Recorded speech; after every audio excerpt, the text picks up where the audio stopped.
Hello, I'm Hayden, Llewellyn, Chief Executive of the EWC, the Education Workforce Council. I'm pleased to present to you the EWC's strategic plan and also its strategic equality plan for the year commencing 2024. The EWC is the independent professional regulator for the education workforce in Wales. We register now over 90,000 education practitioners. In the two plans you can see information about our work. I'd encourage you to take a look when you can.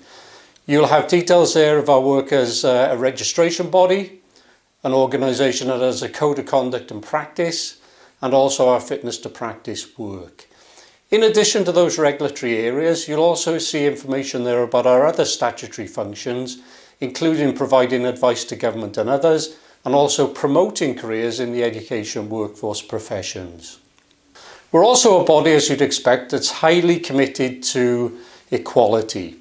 We've refreshed our strategic equality plan. We've made it better, stronger, more detailed than the past. I'd encourage you to take a look at that also. As always, if we can help you in any way, feel free to contact me or the team here. Thanks for your time.